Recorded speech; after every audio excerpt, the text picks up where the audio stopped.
बिस्मिल्लाहिर्रहमानिर्रहीम। Dear students, मैं उम्मीद करता हूं कि आप सब खैरियत से होंगे। क्लास 11 सब्जेक्ट फिजिक्स की न्यू बुक का हम यूनिट 1 लेके चल रहे हैं।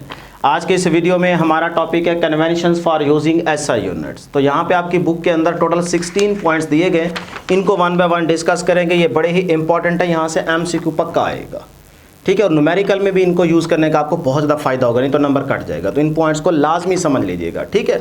उसके बाद ये बुक का ही पेज है, कोई और पेज ना समझिएगा, ठीक है ना। ये आपकी जो न्यू बुक आई है ये उसी का ही पेज है, फट चुकी है ना, इसलिए मैंने हाथ में उठा लिया ताकि वजन भी कम हो। ले जी, उसके साथ एक और टॉपिक डिस्कस करेंगे 1.3 अनसर्टेनिटी इन मेजरमेंट। तो यहाँ से शॉर्ट क्वेश्चन पक्का आएगा। ये शॉर्ट और एमसीक्यू के पॉइंट है, उससे टॉपिक इंपॉर्टेंट है। दोनों टॉपिक्स आपने अच्छे तरीके से तैयार करना है। थोड़ी देर अगर वीडियो के साथ जुड़े रहेंगे तो इंशाल्लाह अभी बैठे बैठे ये दोनों टॉपिक्स आप तमाम स्टूडेंट्स को अच्छे तरीके से तैयार हो जाएंगे, मेरी गारंटी है। जल्दी से वीडियो को लाइक कर लें, चैनल को ज़रूर सब्सक्राइब कर लें, प्यार मोहब्बत दिखाएं। स्टार्ट करते हैं जी conventions for using SI units में जो पहला पॉइंट है वो ज़रा बुक पे देखिएगा बेटे। कहता है each SI units is represented by a symbol not an abbreviation. कहता है हर जो एसआई यूनिट है ना, इसका सिंबल है, तो सिंबल आप यूज़ कर सकते हैं, उसकी एब्रीवेशन आप यूज़ नहीं कर सकते। मैं मिसाल देता हूँ, आपको क्लियर हो जाएगा। जैसे आपके पास है ना इलेक्ट्रिक करंट का यूनिट क्या है, एम्पेयर, पीछे पढ़ा के आया हूँ। तो उसमें अगर आपके पास सपोज करें करंट की वैल्यू आ गई है 20 एम्पेयर। अब आप एम्पेयर इस तरह से लिख के आ जाते हैं, मतलब एम्पेयर के आप इस तरह से एब्रीवेशन यूज़ कर लेते हैं। तो ये वो कहता है तरीका क्या होगा, गलत होगा। तो कभी भी आपने वो कहता है यूनिट इस तरह से यूज़ नहीं करना कि एएमपी से मुराद है एम्पेयर। आप समझे ना समझे, उसको कह के आ गए हैं कि भी हमें पता है एएमपी से मुराद एम्पेयर है, तो वो गलत कर देगा, एक नंबर आपका कट जाएगा न्यूमेरिकल में। और अगर एमसीक्यू गलत कर कहेंगे तब भी एक नंबर कट जाएगा, सही है। तो आपने कभी भी इस तरह से यूनिट यूज़ नहीं करना, ठीक है। इसी तरह से अगर कुछ बच्चे देखें तो वो लिख देते हैं, जैसे सपोज करें 20 kg मैथ्स का यूनिट, तो वो इस तरह से यूज़ कर देते हैं, बोल भी रहे होते हैं 20 kg कि हम स्टाइल में बोल रहे हैं। तो ये तरीका वो कहता है गलत है। अगर आप इस तरह से लिख के आएंगे तब भी आपका न्यूमेरिकल में एक नंबर कट जाएगा। सही तरीका क्या है कि आपको पता है इलेक्ट्रिक करंट का यूनिट क्या है, एम्पेयर। तो एम्पेयर का जो सिंबल है वो क्या है, कैपिटल ए। तो आप इस तरह से वो कहता है सिंबल यूज़ करें, ये है सही तरीका। एब्रीवेशन आपने यूज़ नहीं करनी। इसी तरह से प्लूरल फॉर्म यहाँ पे यूज़ नहीं करनी, ठीक है। प्लूरल फॉर्म के इस तरह से यूज़ नहीं करनी कि यहाँ पे देखें एस आ गया ना केजी के साथ, तो मैथ्स का यूनिट क्या होता है, केजी। तो आप सिंपल इस तरह से वो कहते हैं यूनिट यूज़ करें। वैल्यू के आगे थोड़ा सा गैप हो, ये वैल्यू है ना मैग्नीट्यूड 20, इसको मिला के भी नहीं लिखना, हल्का सा यहाँ पे गैप हो, फिर उसके बाद ये आपने यहाँ पे यूनिट लिखना है इस तरह से केजी, क्योंकि मैथ्स का यूनिट क्या होता है केजी। इस तरह से नहीं लिखना, तो ये रॉन्ग वे है, ये आपका राइट वे है। इस तरह लिखेंगे तो नंबर नहीं कटेगा। ये पहला पॉइंट क्लियर है जी यहाँ तक। आगे देखिए, नीचे एग्जांपल भी उसने मेंशन कर दिया। जैसे सेकंड है, अब सेकंड आप इस तरह से यूज़ नहीं करेंगे। जैसे टाइम का अगर आप आंसर निकाल के आते हैं 2 सेकंड, तो वो इस तरह से ना लिख के आइएगा। हम भी अक्सर इस तरह से, मैं भी लिख देता हूँ, लेकिन हम तो पढ़ा रहे होते हैं, चलो हमारा कौन सा पेपर चेक होना है। लेकिन आपने ये गलती नहीं करनी, पेपर में आपने इस तरह से एब्रीवेशन यूज़ नहीं करनी, बल्कि आप, ये तरीका गलत है, बल्कि आप सिर्फ और सिर्फ यूज़ करेंगे इस तरह से। टाइम का यूनिट क्या होता है, सेकंड, तो सेकंड का आप सिर्फ सिंबल एस यूज़ कर ले, तो ये तरीका वो कहता है ठीक है। तो 3 एग्जाम्पल दिए, मेरा ख्याल है अब ये पहला पॉइंट आपको क्लियर हो गया। ये सारे पॉइंट जहन में रखिएगा। उसके बाद नंबर 2 पे कहता है full name of a unit does not begin with capital letter. अगर आप पूरा नेम यूज़ कर रहे हैं यूनिट का, जैसे फोर्स का यूनिट होता है न्यूटन, अब न्यूटन आप पूरी वर्डिंग लिख रहे हैं, तो वो कहता है इसका फिर पहला लेटर कैपिटल नहीं होना चाहिए। अगर लिखेंगे तो गलत हो जाएगा, मैं बता देता हूँ। ये देखें, अगर फोर्स का यूनिट है न्यूटन, तो आप इस तरह से अगर लिख के आ जाते हैं तो वो कहता है फिर ये तरीका गलत है। देखें ना, पूरी वर्डिंग आपने लिखी, पूरा नेम लिखा, लेकिन उसका पहला लेटर आपने कैपिटल कर दिया, तो ये तरीका गलत है। अगर आप न्यूमेरिकल में फोर्स का यूनिट लिख के आ जाते हैं इस तरह से, force is equal to suppose करें 10 न्यूटन, ये इस तरह से, और आप कहते हैं जी सर जी मैंने यूनिट भी लिखा था, पता नहीं एक नंबर कहाँ से कट गया, तो भाई ये गलत लिखा था आपने। तो इस तरह से कभी भी नहीं लिखना, ये निशानियाँ याद रखते जाएं, ठीक है। तो ये तरीका गलत है। इसी तरह से अगर आपके पास सपोज करें लेंथ का यूनिट क्या होता है, मीटर, अब आपने मीटर इस तरह से लिख दिया, इस तरह से, तो ये भी गलत है। पहला लेटर जो है ना ये कैपिटल नहीं होना चाहिए। हाँ, सही तरीका क्या है कि अगर आपको शौक है पूरी वर्डिंग लिखने का, तो फिर आप स्मॉल लेटर में इस तरह से लिखें, ये तरीका ठीक है, सही है। या फिर आप सिर्फ सिंबल यूज़ कर लें। अब न्यूटन लिखना था तो आप सिर्फ सिंबल यूज़ कर लें, कैपिटल एन लिख लें बस। अगर सिंबल लिख रहे हैं तो फिर कैपिटल लेटर यूज़ करेंगे। अगर पूरा नेम लिख रहे हैं तो फिर ये तरीका गलत है, ये तरीका ठीक है। ये मैंने 2 पॉइंट्स इधर ही बता दिए हैं। आगे आएगा, लेकिन मैंने इधर ही बता दिया। क्लियर हो गया जी। तो अगर सिंबल यूज़ कर रहे हैं तो फिर आप कैपिटल लेटर इस तरह से सिर्फ यूज़ करेंगे। अब ये ठीक है। तो अगर आपका यहाँ पे फोर्स का आंसर आया है सपोज करें 10 न्यूटन, तो आप इस तरह से लिख के आएंगे, तब आपको नंबर मिल जाएगा, क्योंकि हम सिंबल यूज़ कर रहे हैं ना, तो सिंबल कैपिटल लेटर में ही यूज़ होगा। क्लियर है यहाँ तक?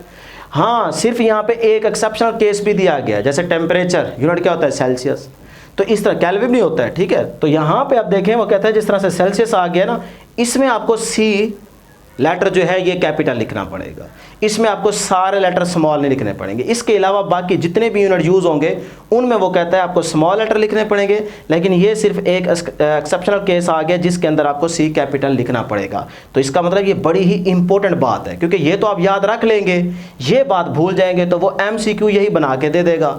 तो इस लाइन को आप मार्क कर लीजिए, ये बुक यहाँ पे मेंशन कर रही है, ठीक है। देखें यहाँ पे लिखा हुआ है एक्सेप्ट सेल्सियस, इसके अलावा बाकी जो है उनको सारे स्मॉल लेटर में आपने लिखना होगा। जैसे न्यूटन है, मीटर है तो मीटर को आप इस तरह से लिखेंगे। अब ये भी ठीक है, तो ये यूनिट भी ठीक है, ये भी ठीक है, ये गलत तरीका है। हाँ, सेल्सियस सिर्फ एक ऐसा है जिसमें आप कैपिटल सी पहला यूज़ कर सकते हैं, सिर्फ एक केस है। क्लियर है यहाँ तक? चलें जी, अब आगे चलते हैं। 3-4 पॉइंट यहाँ पे मैंने इकट्ठे बता दिए। अब आ जाए बुक के हिसाब से आगे देखते हैं कि आपके पास क्या है जी। जैसे वो कहता है कि मीटर का आप सिंबल यूज़ करते हैं, नंबर 3 वाला, symbols appears in lower case, तो मीटर्स का आप सिंबल M यूज़ कर सकते हैं, ठीक है। सेकंड का आप S यूज़ कर सकते हैं, ठीक है। लेकिन यहाँ पे एक फिर से एक्सेप्शन ला गई है, और वो है लीटर के लिए कैपिटल L। तो लीटर के लिए आप कैपिटल L यूज़ कर सकते हैं, ये भी नोट कर लें, ठीक है जी। उसके बाद आ जाए नंबर 4 पे, कहता है symbols named after scientist have initial letter capital. सही है। जिस तरह से फॉर एग्जांपल न्यूटन के लिए कैपिटल N, यहाँ पे पॉइंट बता दिया है भाई, ये हो गया है हमारा, ठीक है। 4 वाला इसी के अंदर आ गया। जैसे आपको पास पूरी वर्डिंग लिखनी है तो ये, और अगर सिंबल यूज़ करना है तो कैपिटल N, यही पॉइंट यहाँ पे कह रहे हैं। इसी तरह से अगर वो कहता है वॉट, अब ये भी साइंटिस्ट है, सही है। तो इसका अगर आप यूनिट यूज़ कर रहे हैं तो फिर कैपिटल W आप लिख देंगे, सिंबल लिखें, या फिर पूरा लेटर अगर आप लिखना चाह रहे हैं, सॉरी वर्ड, तो फिर आप इस तरह से लिखें, ये ऐसे।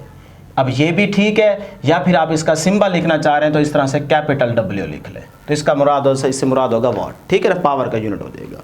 लो जी, 4 हो गए। उसके बाद नंबर 5 पे आ जाए, कहता है symbols and prefixes are printed in upright roman में, यानी कि लिखे style regardless of the type style in surrounding text. यानी कि जिस तरह से यहाँ पे देखें ना, ये मैंने लिखा हुआ है, एग्जांपल वो दे रहा है अ डिस्टेंस ऑफ 50 मीटर, यानी कि अपराइट है, आपने लैंग्वेज यूज़ करनी है, कोई और लैंग्वेज यूज़ नहीं करनी है। हाँ, इससे आगे पीछे कोई और लैंग्वेज टेक्स्ट जो है वो आप कोई और फॉर्म में यूज़ कर सकते हैं, लेकिन ये जो आपके पास नंबर होगा और साथ में यूनिट होगा, ये वो कहता है अपराइट होना चाहिए, यानी कि इस तरह का नंबर होना चाहिए। जैसे यहाँ पे 50 आगे क्या है, मीटर। अब मीटर का सिंबल क्या होता है, M, तो इस तरह से वो कहता है आप यूज़ कर सकते हैं, कोई और लैंग्वेज यहाँ पे सिंबल में या मैग्नीट्यूड की फॉर्म में कोई और यूज़ नहीं करनी। हाँ, जो आगे पीछे टेक्स्ट होगा वो आप किसी और लैंग्वेज में यूज़ कर सकते हैं, ठीक है ना। तो उसके बाद है जी नंबर 6 वाला, symbols do not take plural form, तो वो मैंने यहाँ पे आपको बता दी है, ये आगे प्लूरल फॉर्म, ठीक है जी। ये हो गया, आपको समझ आ चुकी है। यहाँ पे वो कहता है कि आप M यूज़ ना करें, ये बल्कि आपको समझ नहीं आएगी, वो अच्छी चीज़ है, वो आपको ज़्यादा अच्छे से समझ आ जाएगी। नंबर 7 पे आ जाए, नो फुल स्टॉप आर, ये बड़ा ही इंपॉर्टेंट पॉइंट है, इसको मार्क कर लीजिएगा बेटे। No full stop or dot is placed after the symbol except at the end of the sentence. कहता है जब तक आपका सेंटेंस एंड ना हो जाए ना, तब तक आप जो है ना फुल स्टॉप डॉट यूज़ नहीं कर सकते। यानी कि जो आप सिंबल यूज़ कर रहे हैं, यूनिट यूज़ कर रहे हैं, उसके आगे डॉट नहीं लगाना। मैं एग्जांपल देता हूँ। देखिए, सपोज करें आपके पास फोर्स का यूनिट आ गया है, इसको मैं यहाँ से हटा देता हूँ, ठीक है ना, मतलब कि थोड़ी सी स्पेस बना ही लेते हैं। ये तो हो गया ना बेटे, नोट तो आपने कर ही लिया होगा। इसको यहाँ से मैं मिटा देता हूँ, यहाँ पे चीज़ें आपको समझाता जाऊँगा, ठीक है ना। ये पॉइंट तो क्लियर है। ये देखें, यानी कि आपके पास फोर्स का यूनिट आ गया, सपोज करें 10 न्यूटन। अब आपने इस तरह से लिख के आगे डॉट लगा दिया, फुल स्टॉप। तो वो कहता है ये तरीका गलत है, ये तरीका गलत है, ये गलती नहीं करनी। कुछ सेंटेंस थोड़ी एंड हुआ है कि आप, हाँ, जब आप कोई जुमला लिख रहे होते हैं फिर जाके एंड पे फुल स्टॉप लगा दे या डॉट लगा दे, तो फिर तो है वो कहता है ठीक है। लेकिन ये गलती नहीं करनी कि फोर्स का यूनिट 10 न्यूटन आगे आपने डॉट लगा दिया, तो ये तरीका गलत है, यहाँ से आपका नंबर कट सकता है, ठीक है जी। ये पॉइंट भी क्लियर हो गया। Prefixes is written before and without space to the base unit. जिस तरह से वो कहता है कि नीचे देखें ना एग्जांपल, मिलीलीटर नॉट ml, यानी कि वो कहता है जब आप प्रीफिक्सेस यूज़ करते हैं ना, ये अगला पॉइंट समझा देता हूँ। कहता है जब आप प्रीफिक्सेस यूज़ करते हैं तो प्रीफिक्सेस और यूनिट के बीच में स्पेस नहीं होनी चाहिए। यानी कि अब ये आ गया, अगर सपोज करो m और साथ में आ गया l कैपिटल।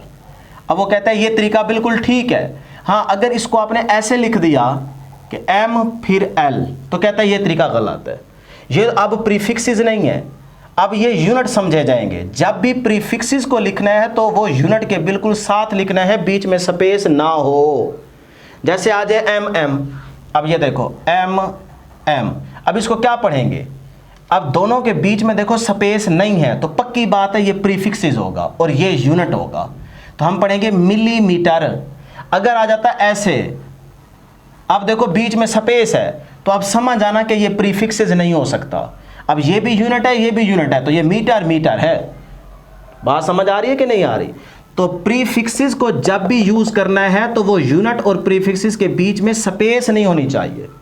तो ये तरीका बिल्कुल ठीक है, ये तरीका गलत है प्रीफिक्सेस को यूज करते हुए। क्लियर है जी? आगे चले। उसके बाद है base unit are written one space apart, leave a space even between the number value and the symbol. जैसे वो सपोज करें, आपको एग्जांपल दे रहा है 1 kg 10 मीटर पर सेकंड। अब इसमें देखें मीटर और सेकंड, वही बात है बेसिकली, यानी कि 10 मीटर पर सेकंड आ गया। अब देखो वो कहता है यहाँ स्पेस होनी चाहिए क्योंकि मीटर भी यूनिट है और सेकंड भी यूनिट है। अगर आपने ऐसे लिख दिया कि 10 मीटर पर सेकंड, और अक्सर हम लिखते हैं जल्दी में, तो कहता है एक्चुअल में ये गलत तरीका है, क्योंकि जो यूनिट के बिल्कुल साथ लिखा जाएगा, बीच में अगर स्पेस नहीं होगी तो वो तो प्रीफिक्सेस बन जाएगा।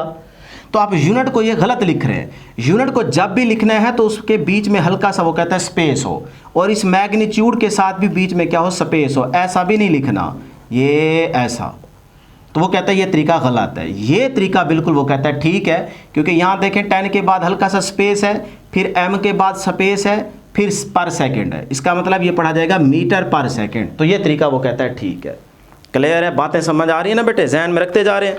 आगे चलें जी। उसके बाद नेक्स्ट पॉइंट है हमारे पास, compound prefixes are not allowed, यानी कि डबल जैसे आ जाए। सपोज करें आपके पास आ गया 10 माइक्रो फैराड, कैपेसिटेंस का यूनिट फैराड होता है, ठीक है।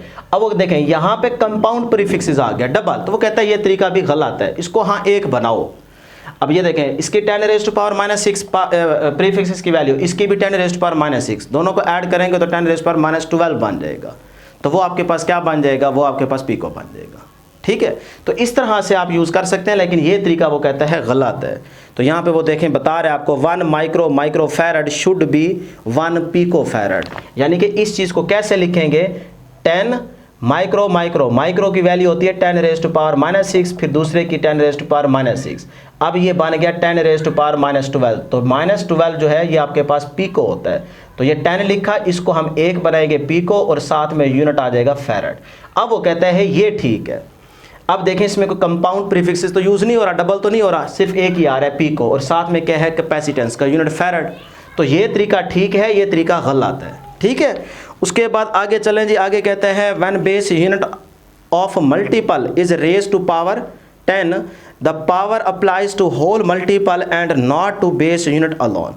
सही है, सॉरी 10 नहीं था, मैं पढ़ गया हूँ, फिर से देखें ना। When base unit of the multiple is raise to a power the power applies to whole multiple and not to be base unit alone. यानी कि जिस तरह से वो एग्जांपल दे रहा है 1 किलोमीटर स्क्वायर है, 1 किलोमीटर स्क्वायर है बेटा, इसको ज़रा रेज कर दें। ये देखें जी, वो कह रहा है आपसे कि जैसे आ जाए 1 किलोमीटर स्क्वायर, तो इस बात का मतलब ये नहीं होगा कि सिर्फ मीटर स्क्वायर के ऊपर स्क्वायर है, बल्कि इस बात का वो कहता है मतलब ये होगा कि उस किलो को भी आपने 2 टाइम्स लेना है, यानी कि मल्टीप्लाई करना है। देखें 1 किलोमीटर स्क्वायर ऐसे आ जाए, ठीक है। अब वो कहता है अगर ऐसे आ गया तो फिर इस बात का मतलब ये नहीं होगा कि ये जो स्क्वायर है वो सिर्फ मीटर के ऊपर है, किलो के ऊपर नहीं है, बल्कि ये किलो प्रीफिक्सेस है। तो लिहाजा इस चीज़ को आप वो कहता है कि ऐसे लिखेंगे 1 किलोमीटर, और इस सारे का क्या होगा, स्क्वायर होगा। इसका मतलब किलो के ऊपर भी स्क्वायर है, तो किलो की वैल्यू क्या होती है 10⁻³ तो इसका मतलब इसका स्क्वायर लेंगे आप, ठीक है, और साथ में क्या आ जाएगा, मीटर के ऊपर भी स्क्वायर आ जाएगा। अब 3 टू द क्या हो जाएगा, वही 6, सही है, तो 10⁻⁶ और साथ में क्या आ जाएगा, मीटर स्क्वायर। अब देख लें कि 10⁻⁶ की जगह आप क्या लिख सकते हैं। तो इस तरह से वो आपको बताने की कोशिश कर रहा है। तो वो कहता है ये तरीका बिल्कुल ठीक है। ये अगर आपने सिर्फ ये मतलब समझ लिया कि भाई किलो के ऊपर ये स्क्वायर नहीं है, सिर्फ मीटर के ऊपर स्क्वायर है, तो फिर वो कहता है गलत हो जाएगा। क्लियर। इस तरह से सेंटीमीटर स्क्वायर आ जाए, अगर सेंटीमीटर स्क्वायर आ जाए तो इस बात का भी मतलब यही होगा कि भाई सेंटी के ऊपर भी स्क्वायर है, सिर्फ मीटर के ऊपर नहीं है बल्कि दोनों के ऊपर है। तो सेंटी को अगर आप यहाँ से ख़त्म करेंगे तो 2 टाइम्स आपको 100 से डिवाइड करना पड़ेगा, ये याद रखिएगा। 100 1/100 मल्टीप्लाई 1/100 करेंगे तब सेंटी ख़त्म होगा। लें जी, उसके बाद आगे अगला पॉइंट है जी आपके पास है यूज़ नेगेटिव इंडेक्स नोटेशन। यानी कि वो कहता है अक्सर हम देखते हैं ना कि आप इस तरह से लिख देते हैं, वेलोसिटी का यूनिट है मीटर पर सेकंड, तो वो कहते हैं इससे बेहतर है कि आप नेगेटिव नोटेशन भी यूज़ कर सकते हैं। और वो करेंगे ऐसे कि बीच में स्पेस हो, अब ये भी यूनिट ये भी यूनिट, तो मीटर पर सेकंड, तो ये तरीका भी ठीक है। तो हम इस तरह से भी कर सकते हैं, लेकिन बीच में थोड़ा सा हल्का सा स्पेस देना है। अच्छा जी, उसके बाद क्या है जी, आगे कहता है कि use scientific notation that is 1 non-zero digit left of decimal. जब आप साइंटिफिक नोटेशन यूज़ कर रहे हैं तो वो कहता है फिर आप ये देखें ना, जिस तरह से 143.7 वो एग्जांपल दे रहा है। अब इसको वो कहता है आप इस तरह से याद रखिएगा कि जो पॉइंट है ना, पॉइंट मिक्सअप कर दिया है, ये पॉइंट हालांकि यहाँ पे डिस्कस करना ही नहीं चाहिए, साथ में यूनिट मेंशन करें। तो वो कहता है ये जो पॉइंट है ना, ये कम अज़ कम जब आप इसको लेफ्ट साइड पे मूव कराएं तो इसकी जो ये वाली लेफ्ट साइड है उस पे एक नॉन-ज़ीरो डिजिट होना चाहिए। यानी कि अब इस पॉइंट को आप यहाँ नहीं लेके आ सकते, यहाँ लेके आएंगे तो इस साइड पे 0 बन जाएगा। तो वो एक साइंटिफिक नोटेशन की स्टैंडर्ड फॉर्म नहीं है। हाँ, वो कहता है कोशिश करें कि कम अज़ कम लेफ्ट साइड पे ना एक नॉन-ज़ीरो डिजिट हो। तो इस पॉइंट को आप यहाँ से यहाँ तक, यहाँ से फिर यहाँ तक मूव करा सकते हैं, मतलब यहाँ तक लेके आ सकते हैं। तो जब यहाँ लेके आएंगे तो देखिए उसकी लेफ्ट साइड पे एक नॉन-ज़ीरो डिजिट है, तो अब ये साइंटिफिक नोटेशन की एक स्टैंडर्ड फॉर्म बन जाएगी। तो फिर ये क्या लिखा जाएगा, देखिए आप 2 डिजिट आपने मूव कराया है तो 1.437 मल्टीप्लाई 10⁻², क्योंकि 2 प्लेसेस आपने मूव कराया पॉइंट को, तो 10⁻² आ जाएगा। इस तरफ जाएंगे तो पॉजिटिव, इस तरफ आएंगे तो नेगेटिव। क्लियर है जी, ये आपको अलग टॉपिक में भी समझा चुके हैं। तो इस तरह से वो कहता है कि ये भी आपने याद रखने, लिखा जा सकता है। उसके बाद आगे कहता है do not mix symbols and names in the same expression.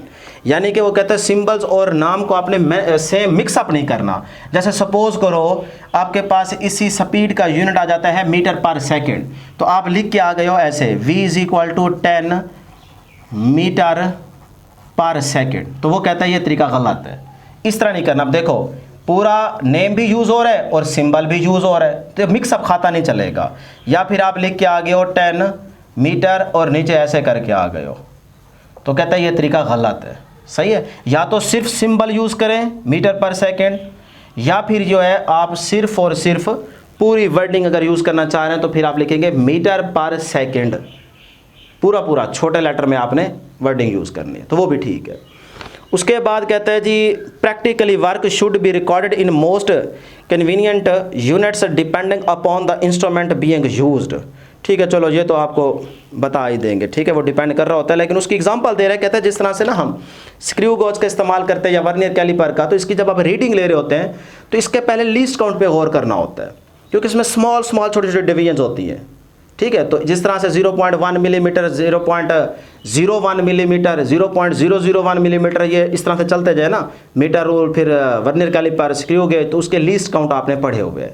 तो उसके पॉइंट ऑफ व्यू से वो यहाँ पे बताना चाह रहे हैं कि जब भी आप रिकॉर्ड करें वैल्यूज़ तब आपने मिलीमीटर में ही करनी है। ठीक है, लेकिन फाइनल जो रिजल्ट हो वो आप देख लें कि आपकी कौन सी क्वांटिटी है, उसके मुताबिक उसका बेस यूनिट यूज़ कर सकते हैं। लेकिन जब आपने रीडिंग लेनी है, वैल्यू लेनी है, रिकॉर्डिंग करनी है, उस टाइम आपने रिकॉर्डेड वैल्यूज़ की बात कर रहे हैं। ठीक है, मेजरमेंट जब आप ले रहे होते हैं तब वो कहते हैं मिलीमीटर में लें, सेंटीमीटर में भी ले सकते हैं, मिलीमीटर में भी ले सकते हैं। ठीक है, तो उसके बाद आगे कहते हैं लास्ट पॉइंट है नंबर 16 पे, system international do not allow the use of former CGS system unit such as time. कहते हैं जिस तरह से पुराने यूनिट्स हैं, CGS यूनिट हैं, वो अब आप SI में यूज़ नहीं कर सकते, वो ऐसा जो सिस्टम है वो अलाउ ही नहीं करता सीजीएस यूनिट को आप यूज़ करें। जिस तरह से वो एग्जांपल दे रहा है, फोर्स का यूनिट डाइन है, वेट का यूनिट भी आप कह सकते हैं, इसी तरह से अर्ज यूनिट है, फिर उसके बाद गॉस यूनिट है, इस तरह लास्ट में टॉर यूनिट है प्रेशर का। तो वो कहते हैं ये यूनिट आप यूज़ नहीं कर सकते ऐसे सिस्टम के अंदर। ठीक है जी। तो ये 16 पॉइंट्स थे जिनको हमने डिटेल पे यहाँ पे डिस्कस किया है। उम्मीद है कि यहाँ से आप देखते जाएंगे और जो कुछ मैंने समझाया है वो आप समझ लेंगे। ठीक है जी। कहीं पे अगर आप भूल चुके हैं तो वीडियो को बैक करके आप देख सकते हैं। लो जी, नेक्स्ट हमारा टॉपिक है 1.3 अनसर्टेनिटी इन मेजरमेंट। छोटा सा टॉपिक है, बहुत ही इंपॉर्टेंट शॉर्ट के पॉइंट ऑफ व्यू से, और कुछ बच्चों को ये टॉपिक परेशान भी करता है। लेकिन अगर आप मेरी बातें गौर से सुनेंगे, समझेंगे, तो ये टॉपिक आपको कभी भी परेशान नहीं करेगा और अभी बैठे बैठे ये टॉपिक आपको इंशाल्लाह तैयार हो जाएगा। तो फिर ये पहली चीज़ ये याद रखिएगा कि मेजरमेंट और काउंटिंग में फ़र्क है, ये एक ही चीज़ नहीं है। बहुत से बच्चों को ये लगता है कि मेजरमेंट और काउंटिंग एक ही चीज़ है। नहीं डियर स्टूडेंट्स, इसको छोटी सी एग्जांपल से क्लियर करते हैं। मैं आप में से किसी एक स्टूडेंट से कहता हूँ कि यार इस बुक के ना पेजेस कितने हैं, काउंट करके बताएं। अब वो कहता है 1 2 3 4 5, ये काउंटिंग चल रही है। कहता है सर 250। दूसरे से कहता हूँ, वो कहता है 250। तीसरे से कहता हूँ आप काउंट करें, वो कहता है 249। चौथे से कहता हूँ, वो कहता है 250। पाँचवें से कहता हूँ, वो कहता है 251। अब देखिए, काउंटिंग के दौरान भी गलती हो सकती है, एरर आ सकता है, लेकिन जो काउंटिंग के दौरान एरर आएगा उसको हम इग्नोर करेंगे, उसको यहाँ पे डिस्कस नहीं करेंगे, ये हमारा टॉपिक नहीं है। तो काउंटिंग के दौरान जो एरर आएगा उसको इग्नोर करेंगे। अब मैं आपसे कहता हूँ कि यार इस बुक का वज़न कितना है, अब आपको मेजरमेंट करनी पड़ेगी, मतलब इसका वज़न मालूम करने के लिए आपको इंस्ट्रूमेंट लेना पड़ेगा। अब अगर आपसे गलती हो गई कि जो इसका एक्चुअल वेट है आप उतना नहीं बता पाते, थोड़ा ऊपर नीचे हो जाता है, तो अब आप उस गलती को इग्नोर नहीं कर सकते, उस एरर को इग्नोर नहीं कर सकते, बल्कि उसका पता लगाएंगे कि ये एरर कितना है, क्यों आया है, कौन सा एरर है, उस एरर को कैलकुलेट करेंगे। तो जो मेजरमेंट के दौरान एरर आता है ना, उसको आप इग्नोर नहीं करते। तो हमारी मेजरमेंट के दौरान जो एरर आते हैं उसी को हम पढ़ने जा रहे हैं। अभी ये ध्यान में रखें कि अनसर्टेनिटी एरर ही है। अभी बताऊंगा, मतलब भी क्लियर करूंगा कि अनसर्टेनिटी है क्या भला। अभी ध्यान में ये रखेंगे एरर ही है। तो देखें, मेजरमेंट में एरर इन मेजरमेंट, तो हमारा टॉपिक यही है कि मेजरमेंट के दौरान जो एरर आएगा ना उसको हम इग्नोर नहीं कर सकते। आगे फिर टाइप्स भी आएंगी, अभी फिलहाल हमने थोड़ा सा ये जहन में रखना है कि मेजरमेंट और काउंटिंग में फ़र्क है। क्लियर जी। अब डेफिनेशन से यहाँ से हम समझते हैं अनसर्टेनिटी को। अनसर्टेनिटी क्या भला है? अनसर्टेनिटी का मतलब है बेयकीनियत। इसको छोटी सी एग्जांपल से क्लियर कर दूंगा, कभी भी नहीं आपको भूलेगा, पता चल जाएगा कि अनसर्टेनिटी है क्या भला। मेरे पास सपोज करें एक बड़ी पेंसिल है, उसकी लेंथ यहाँ से यहाँ तक है, ये मेरे पेंसिल की लेंथ है। अब मैं लेंथ फिजिकल क्वांटिटी इसको मेजर करना चाहता हूँ, तो मैं क्या करूँगा, एक सूटेबल स्केल लूँगा, मीटर रूल लूँगा, उससे इस लेंथ को मेजर कर लूँगा। तो ये मेरे पास स्केल आ गया, देख रहे हैं यहाँ पे मीटर रूल आ गया। अब इसके ऊपर देखें ये डिवीजन 0 सेंटीमीटर, 1 सेंटीमीटर, 2 सेंटीमीटर, 3 4 इस तरह से आगे चलते जाए। 0 और 1 के बीच में स्मॉल डिवीजन कितनी होगी बेटे? 10। सही है। और इस मीटर रूल का आपको पता है लीस्ट काउंट कितना होता है? 0.1। इसका मतलब ये सबसे छोटी जो मेजरमेंट कर सकता है वो इतनी कर सकता है, 0.1 तक। मतलब ये सिर्फ इतना ये आखिरी हद तक मेजरमेंट कर सकता है, इतनी लेंथ को मालूम कर सकता है, इससे कम को नहीं कर सकता। ठीक है। तो पॉइंट के बाद सिर्फ एक डिजिट तक ये मेजरमेंट कर सकता है, ये जहन में रखिएगा। सही है जी पॉइंट। अब डेढ़ सौ से यहाँ पे देखें तो आप किस तरह से मेजरमेंट लेंगे कि भाई जो आपकी पेंसिल है उसका एक एंड उस स्केल के 0 वाले पॉइंट पे सेट करेंगे, 0 वाली डिवीजन पे सेट करेंगे, ये देखें। और दूसरा पॉइंट जो पेंसिल का है वो देखेंगे कि किस डिवीजन के बराबर आ रहा है या कहाँ पे आ रहा है। तो ये है मेरी पेंसिल का दूसरा एंड। तो आप मुझे यहाँ पे ना वीडियो को पॉज करके मुझे जल्दी से बताएं कि आपकी मेजरमेंट कितनी आई है। देखें ना, ये आपके पेंसिल का सेकंड पॉइंट है, तो ये कहाँ पे लाई कर रहा है, वैल्यू बताएं। इस पेंसिल की लेंथ आपने मालूम कर ली ना, पॉइंट को देख के बताएं कि ये हमारी मेजरमेंट कितनी आई है। चलें जी देखें, एक बच्चा कहता है सर यहाँ पे 2 है, 2.5 ये है, 2.6 और 2.7, 2.7 से थोड़ा सा आ गया तो बस 2.7 ही ठीक है। एक बच्चे ने ये जवाब दिया, ठीक है जी। दूसरा कहता है नहीं सर 2.8 के देखें बिल्कुल करीब करीब जा रहा है, तो आप 2.8 ले।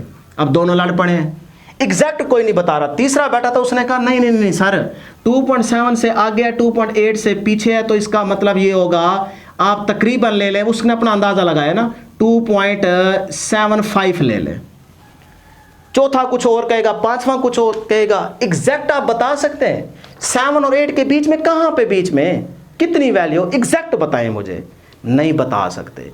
तो ये जो आप पे इस टाइम बेयकीनियत की कैफियत तारी हो चुकी है, आप डाउट में हैं, नहीं बता पा रहे एग्जैक्ट, यही यकीनियत की जो कैफियत तारी हो चुकी है, इसी को आप अनसर्टेनिटी कहते हैं।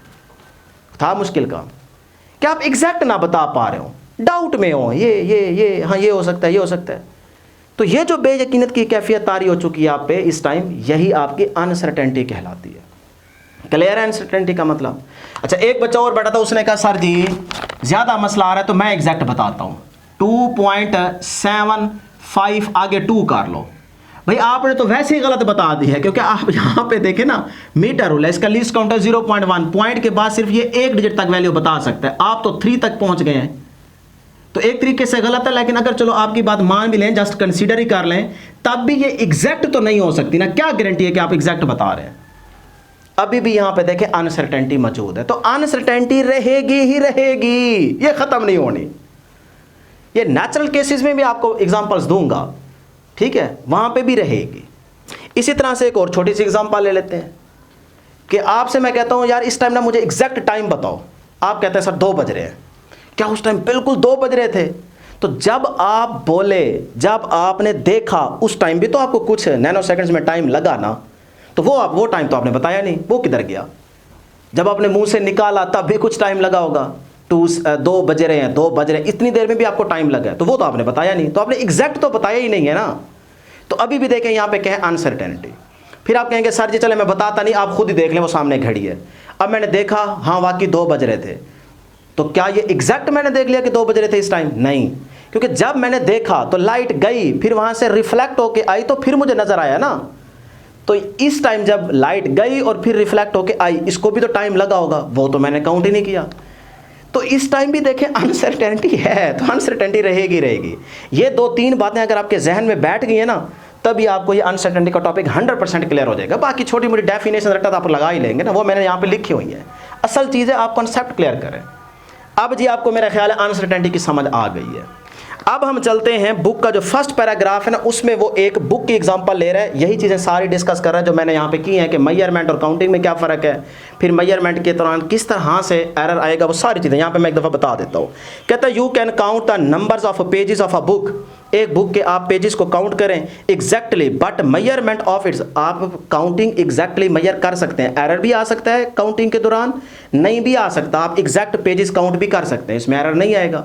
और ये भी हो सकता है कि एरर आ भी जाए, दोनों पॉसिबिलिटीज़ हैं। लेकिन वो कहता है but measurement of its length needs some measuring instrument, अगर आप उस बुक की मेजरमेंट करना चाह रहे हैं, उसकी लेंथ को मालूम करना चाह रहे हैं, तो फिर वो कहता है किसी एक इंस्ट्रूमेंट की आपको ज़रूरत पड़ेगी। तो वही बात तो मैंने आपसे की है। आगे देखें जी, every instrument is calibrated to certain smallest division mark on it and this fact puts a limit regarding its accuracy. हर इंस्ट्रूमेंट की वो कहते हैं लिमिट होगी, मैं आसान करके बता देता हूँ। When you take a reading with one instrument its limit of measurement is the smallest division or graduation on its scale. कहता है हर एक चीज़ जो मतलब इंस्ट्रूमेंट आप ले रहे हैं उसकी एक लिमिट है, और उसकी वो स्मॉल डिवीजन बता रही होती है कि भाई इस चीज़ से आप कितनी मेजरमेंट ले सकते हैं, छोटी से छोटी। अब जिस तरह यहाँ पे मीटर स्केल है, तो इसमें आपको पता है कि लीस्ट काउंट का 0.1 होता है, तो इसका मतलब 1 स्मॉलेस्ट डिवीजन तक आप इससे छोटी मेजरमेंट ले सकते हैं, इससे ज़्यादा नहीं ले सकते, इससे छोटी नहीं ले सकते, ज़्यादा ले सकते हैं, छोटी नहीं ले सकते। छोटी की आखिरी हद क्या है? 1 स्मॉलेस्ट डिवीजन। तो ये जो गैप देख रहे हैं ना, तकरीबन 1 मिलीमीटर का बनता है, तो ये आप इससे आखिरी हद तक मेजरमेंट ले सकते हैं, इससे छोटी नहीं ले सकते। उसके बाद आगे कहता है कि when a measurement its made it is taken to the nearest graduation or marking on the scale, ये बात छोड़ दें। You can estimate the maximum uncertainty is being on the smallest division of the instrument, this is called the absolute uncertainty. जो आपकी measurement के दौरान पूरी length को जब हमने मेजर किया, तो इस मेजरमेंट के दौरान जो अनसर्टेनिटी आई है उसको एब्सोल्यूट अनसर्टेनिटी कहते हैं। एब्सोल्यूट अनसर्टेनिटी का मतलब total uncertainty during the measurement या in a measurement is called absolute uncertainty. ये लिखना चाहें तो लाइन लिख भी सकते हैं। अच्छा जी, उसके बाद आगे कहते हैं it is 1 millimetre on a metre rule that is graduated in millimetres. सही है, वो 1 मिलीमीटर की डिवीजन आ गई। For example if 1 edge of the book, अब वो यहाँ पे एग्जाम्पल दे रहे हैं, मैं समझा देता हूँ। कहता है कि इस मीटर रूल से ना आप एक बुक की, जिस बुक के आपने पेजेस काउंट किए थे, अब उस बुक की लेंथ को मेजर करें, तो उस बुक का ना एक एंड वो कहता है यहाँ पे है, दूसरा एंड यहाँ पे है इस मीटर रूल के ऊपर। अब जो पहला एंड है ना उस स्केल के ऊपर, वो कहता है वो है जी 10.0 सेंटीमीटर पे, 10.0 सेंटीमीटर पे ये एंड आ गया, और दूसरा एंड वो कहता है बुक का है 33.5 सेंटीमीटर पे, ये आ गया। अब वो कहते हैं कि यहाँ पे आप बताएं इसकी लेंथ कितनी है और उसमें अनसर्टेनिटी कितनी है। तो डियर स्टूडेंट्स यहाँ पे भी अनसर्टेनिटी होगी। क्यों? क्योंकि हो सकता है कि ये जो एज है ना, ये वाला बुक का एज, वो हल्का सा इस पॉइंट से इस तरफ हो या इस तरफ हो। इस तरफ होगा तो पॉजिटिव, इस तरफ होगा तो नेगेटिव, हल्का सा, मामूली सा। एग्जैक्ट तो आप नहीं करेंगे ना, हल्का सा इधर उधर हो सकता है। तो इसका मतलब यहाँ पे भी अनसर्टेनिटी होगी। तो लिहाजा अगर इस तरफ होगी तो नेगेटिव, इस तरफ लेंगे तो पॉजिटिव, वो हो सकती है, पॉसिबिलिटी है। सही है। तो अब पहले ना यहाँ पे आप लेंथ को मेजर कर लें। 33.5 है, माइनस 10.0 करेंगे तो आपके पास कितना आ जाएगा बेटे? 23.5 आ जाएगा। ये आपकी लेंथ आ गई। क्या ये एग्जैक्ट वैल्यू है, 100% एक्यूरेट है? नहीं डियर स्टूडेंट्स, यहाँ पे अनसर्टेनिटी होगी। तो फिर इसीलिए हम क्या करते हैं कि हमें पता है मीटर रूल का लीस्ट काउंट जो है वो कितना है, वो है 0.1 सेंटीमीटर। ठीक है। तो आप क्या करें, इसका हाफ कर ले तो 0.1 डिवाइडेड बाय 2, तो ये आंसर आएगा 0.05। ठीक है जी। तो इसको ये अब आपके पास क्या आ गई, बेसिकली एक तरह से अनसर्टेनिटी आ गई है। तो इसमें भी आप ये वाली प्लस माइनस कर देंगे और इसमें भी आप प्लस माइनस कर देंगे, हाफ हाफ हो जाएगी ना। सही है। तो ये देखें, ये आपका पॉइंट क्या था, 33.5 सेंटीमीटर। 33.5 प्लस माइनस कर दें 0.05। अब ये आपकी बेसिकली अनसर्टेनिटी है। ठीक है। अब प्लस माइनस क्यों किया? क्योंकि ये वाला जो पॉइंट है ना, वो हल्का सा इस तरफ भी हो सकता है, हल्का सा इस तरफ भी हो सकता है। इधर होगा तो पॉजिटिव, इधर होगा तो नेगेटिव। कितना हो सकता है हल्का सा? उसने आखिरी हद बता दिया, वो है 0.05। बस ये आखिरी हद है, कम से कम इतना हो सकता है। ठीक है। जितनी भी आप अच्छी मेजरमेंट करना चाहेंगे ये लाजमी रहेगा। उसके बाद माइनस, क्योंकि डिफरेंस निकाल रहा हूँ ना, लेंथ निकाल रहा हूँ, ये बीच वाली लेंथ आप मालूम कर रहे हैं ना बेटे, ये वाली। तो 10.0 प्लस माइनस 0.05, हाफ की है ना, तो 0.05 इसमें भी होगी। अब प्लस माइनस से मुराद इधर भी वो हो सकता है हल्का सा, इधर भी थोड़ा सा हो सकता है। कितना? इतना हो सकता है। तो 0.05 यहाँ पे भी प्लस माइनस हो जाएगा। अब हमारी लेंथ आ गई 23.5, इसको माइनस करेंगे। तो जब आप प्लस माइनस कर रहे हो तो अनसर्टेनिटी हमेशा ऐड हो जाती है। तो जब 0.05 प्लस 0.05 करेंगे तो वो आएगा 0.1। अब आपकी देखें टोटल जो आपकी मेजरमेंट आई है उसके दौरान हमारी टोटल जो अनसर्टेनिटी है वो कितनी है, 0.1।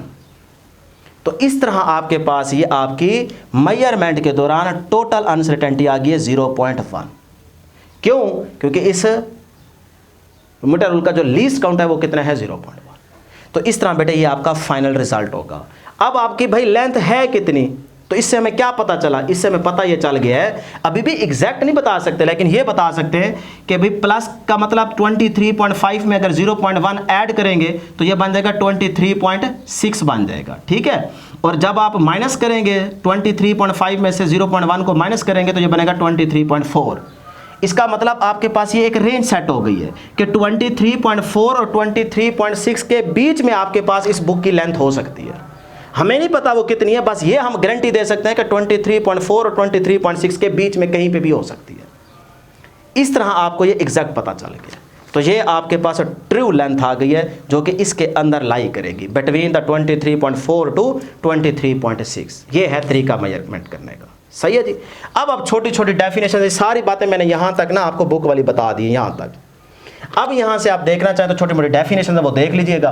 The magnitude of error or doubt in the measurement. Measurement के दौरान जो आप डाउट में थे वही चीज आपकी क्या कहलाती है, अनसर्टेनिटी कहलाती है। तो ये डेफिनेशन लिख सकते हैं आसान से अपनी वर्डिंग में। एरर क्या होता है?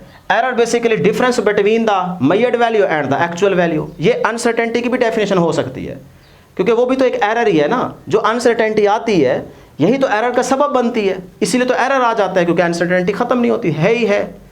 तो वो पॉइंट भी आप यहाँ पे ऐड कर देंगे एरर का। उसके बाद there is no such thing as a perfect measurement. कोई भी चीज ले ले उससे आप 100% परफेक्ट मेजरमेंट नहीं ले सकते, वहां पे अनसर्टेनिटी होगी। वो आपकी वजह से भी हो सकता है एरर आ जाए, वो उस इंस्ट्रूमेंट की वजह से भी हो सकता है एरर आ जाए। ठीक है ना। तो उसके बाद है error that produce due to limitation of the instrument. ये एरर आता किस वजह से है? देखिए उसकी वजह बता दी, produce due to the limitation of the instrument. आप एक इंस्ट्रूमेंट से उसकी लिमिट से बाहर उससे काम लेना चाह रहे हैं, मेजरमेंट लेना चाह रहे हैं, तो एरर तो आएगा ही आएगा। तो हर एक की लिमिटेशन है। ठीक है। तो वो क्रॉस करते हैं तो फिर भी एरर आ सकता है। रीजन बता रहा है, कॉज, वजह उसकी। अनसर्टेनिटी में occur due to the improper sense of human. इंसान के सेंस ऑफ ह्यूमन की वजह से भी ये अनसर्टेनिटी आ सकती है कि आप नज़र आपकी ठीक नहीं पड़ रही, आप देख सही नहीं पा रहे, तो इसका मतलब अनसर्टेनिटी एरर आएगा। इसी तरह से अगर आपसे ये गलती हो गई है कि जिस चीज़ से मेजरमेंट लेनी थी उस इंस्ट्रूमेंट को आप यूज़ ही नहीं कर रहे, कोई और इंस्ट्रूमेंट लेके आ गए हैं, तो ये भी आपकी गलती है। ठीक है, तो आपकी तरफ से बहुत सारी गलती होने के चांसेस हैं, तो तब एरर आएगा, अनसर्टेनिटी है। इसके बाद देखें variation in natural process. Natural process में किस तरह से वेरिएशन आ सकती है, तो वो आपको यहाँ पे एक छोटी सी एग्जांपल दे देता हूँ, उससे आपको क्लियर हो जाएगा। जैसे सपोज करें ये आपके पास लोअर स्टेट है, ये आपके पास क्या है, हायर स्टेट है। ठीक है, यहाँ पे भी अनसर्टेनिटी है।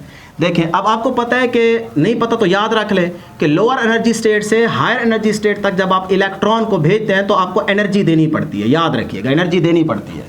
अब आपने इसको ऊपर भेज दिया, जब ये यहाँ पे इलेक्ट्रॉन आ गया हायर एनर्जी स्टेट में, उसकी कुछ देर के बाद ये वहाँ पे टिक के नहीं बैठेगा, खुद ब खुद नीचे जंप करेगा।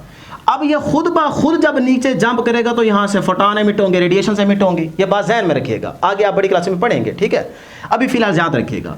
तो हायर एनर्जी स्टेट से जब ये लोअर एनर्जी स्टेट में आएगा तो ये खुद ब खुद आएगा। तो क्या आप बता सकते हैं कि किस लम्हे ये नीचे आएगा? नहीं बता सकते, ये अपनी मर्जी से आएगा, किस टाइम आएगा हमें पता ही नहीं है।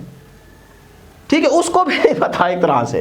तो आप एग्जैक्ट नहीं बता सकते कि भाई ये जो ऊपर हायर एनर्जी स्टेट में इलेक्ट्रॉन है ये इस दौरान इस लम्हे ये नीचे आएगा, कभी भी नहीं बता सकते। तो क्या है, अनसर्टेनिटी। तो इस तरह से ये सारे पॉइंट्स आपने याद रख लेने हैं। ठीक है जी, यहाँ तक क्लियर है। अब लास्ट में डेर्सन से सिर्फ 3 बातें और याद रखनी है। एक छोटा सा इंपॉर्टेंट नोट है कि एब्सोल्यूट अनसर्टेनिटी क्या होती है। एब्सोल्यूट अनसर्टेनिटी लीस्ट काउंट ही होता है। तो एब्सोल्यूट अनसर्टेनिटी क्या है बेटे, लीस्ट काउंट के इक्वल होती है। ठीक है, लीस्ट काउंट ही है। उसके बाद फ्रैक्शनल अनसर्टेनिटी, आगे हम एग्जांपल डिस्कस करेंगे, फ्रैक्शनल अनसर्टेनिटी को किस तरह से कैलकुलेट करते हैं ये भी देखेंगे। अभी फिलहाल लास्ट में एक फार्मूला दिया गया तो वो आप लाजमी याद रखिएगा फ्रैक्शनल अनसर्टेनिटी का, कि एब्सोल्यूट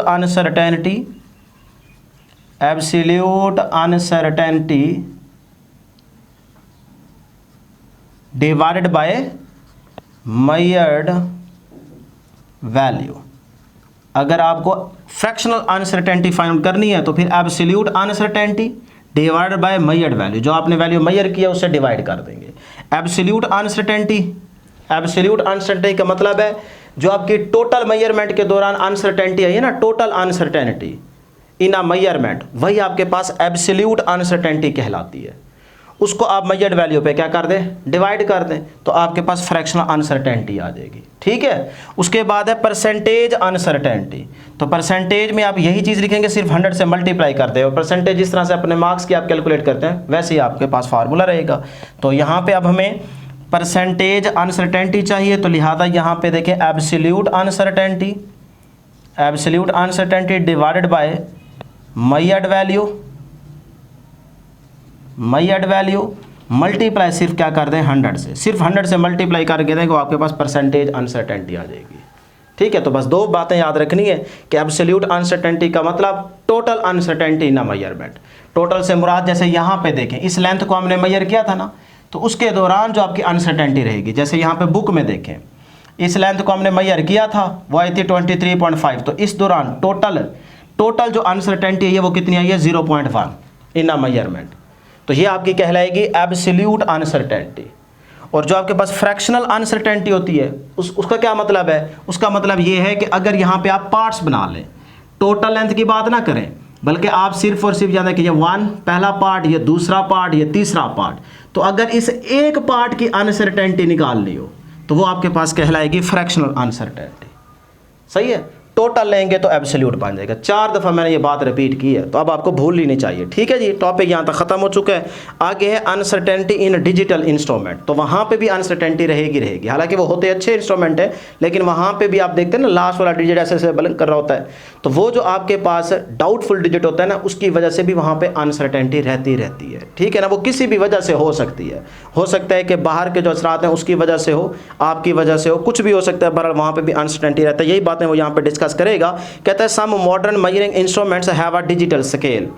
आजकल जदीद दौर के हिसाब से वो कहता है कि मॉडर्न डिजिटल स्केल आगे हैं। We usually estimate 1 digit beyond, इससे आगे व्हाट इज सर्टन, यानी कि पॉइंट के बाद जो आप देख रहे होते हैं ना कि यार इस डिजिट तक ना ये मेरी वैल्यू ठीक है, जहाँ पे आपको लग रहा होता है कि ये बिल्कुल ठीक है, सही एग्जैक्ट आपको लग रहा होता है कि यार ये वैल्यू ठीक है, उससे भी आगे एक डिजिट आप लेते हैं ताकि किसी किस्म का डाउट ना रहे, लेकिन उस टाइम भी वो कहता है अनसर्टेनिटी रहेगी। सही है। तो with a digital scale this is reflected in some fluctuations of the last digit. इस तरह वो कहते हैं आप देखते हैं कि जो लास्ट डिजिट होता है ना उसमें फ्लक्चुएशन प्रोड्यूस हो रही होती है, मतलब वो कभी कम कभी ऊपर कभी नीचे कभी ऊपर कभी नीचे कभी ऊपर हो रहा होता है ना। If the last digit fluctuates by 1 or 2, अगर वो एक डिजिट या 2 डिजिट तक अगर फ्लक्चुएट कर रहा है तो write down that last digit, तो फिर आप उस लास्ट डिजिट को वो कहते हैं राइट डाउन कर सकते हैं।